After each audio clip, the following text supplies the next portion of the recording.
Welcome to Tamil talkies .net. இன்றைக்கி நம்ம திரைவிமர்சன நிகழ்ச்சியில் இயக்குனர் சசி இயக்கத்தில் வெளியே வந்திருக்கிற பிச்சைக்காரன் படத்தை பற்றி பார்க்க போகிறோம். பிச்சைக்காரன் இந்த படத்துடைய கதையை பற்றி பார்த்தோம்னா, ஹீரோ சின்ன வயசுலேயே அவங்க அப்பா இறந்துடுறாரு. அவங்க அம்மா தான் கஷ்டப்பட்டு வளர்க்குறாங்க. அவங்க அம்மாவுடைய கடின உழைப்பில் ஒரு பெரிய மில்லு முதலாளியாகவும் ஆக்கிடுறாங்க. ஒரு கட்டத்தில் அந்த மில்லிலேயே ஏற்பட்ட ஒரு விபத்தில் அவங்க அம்மாவுக்கு தலையில் அடிபட்டு கோமா ஸ்டேஜுக்கு போயிடுறாங்க. அவங்கள காப்பாற்றுறதுக்காக என்னென்னமோ வைத்தியம் பண்ணி பார்க்குறாரு. எந்த வைத்தியமும் பலன் அளிக்கலைன்றதுனால ஒரு சாமியார்கிட்ட ஒரு அறிவுரை கேட்குறாரு. அந்த சாமியார், உன்னால் உங்கள் அம்மாவுக்காக ஒரு 48 நாள் ஒரு மண்டலம் பிச்சைக்காரனை வாழ முடியுமா? அப்படி நீ வாழ்ந்தால் உங்கள் அம்மாவை காப்பாற்றிடலாம் அப்படின்னு சொல்கிறாரு.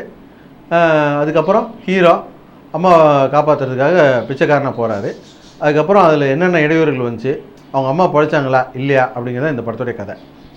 மேம்போக்காக இந்த கதையை கேட்டோம்னா இதெல்லாம் ஒரு கதையா அப்படின்னு தான் சொல்ல தோணும்.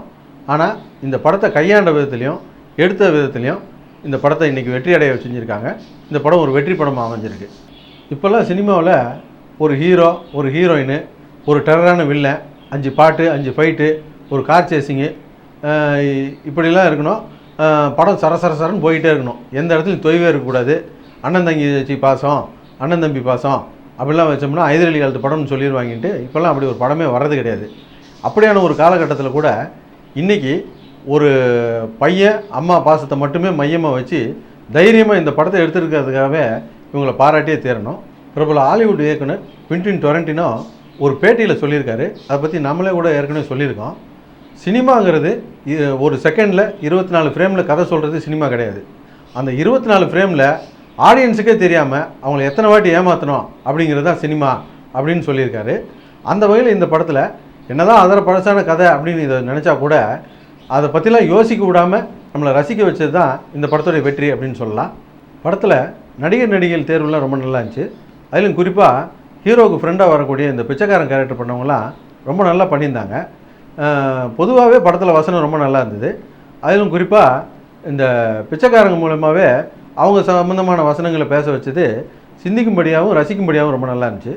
படத்தில் பாட்டு ரீரெக்கார்டிங்லாம் ரொம்ப நல்லா இருந்தது. செகண்ட் ஹாஃபில் மட்டும் ஒரு கட்டத்துக்கு மேலே கதை நவராத மாதிரியே இருந்தது. அதுக்கு முக்கியமான காரணம், படத்தில் நேரடியாக ஒரு வில்லன் இருந்து கூட இடையில வந்த ஒரு வில்லனுக்கு அதிகமாக முக்கியத்துவம் கொடுத்ததுனால கதையில் ஒரு நல்ல அழுத்தமோ ஒரு விறுவிறுப்போ இல்லாமல் போயிடுச்சு. அது எல்லாத்தையும் படத்தில் கிளைமேக்ஸில் சரி பண்ணிட்டாங்கன்னு வச்சுங்களேன்.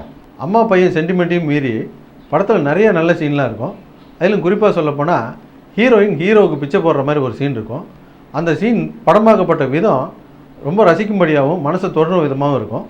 மொத்தத்தில் இந்த படம் எப்படி இருக்குது அப்படின்னு கேட்டிங்கன்னா, படத்தில் நிறைய லாஜிக் மீறல்கள் குறைகள்லாம் இருந்தாலும் ஒரு வித்தியாசமான கதைக்களத்தை தேர்ந்தெடுத்ததுனாலையும் குடும்பத்தோடு எல்லோரும் ரசிக்கும்படியாக எடுத்ததுனாலையும் இந்த படத்தை கண்டிப்பாக ஒரு முறை எல்லோரும் பார்க்கலாம்.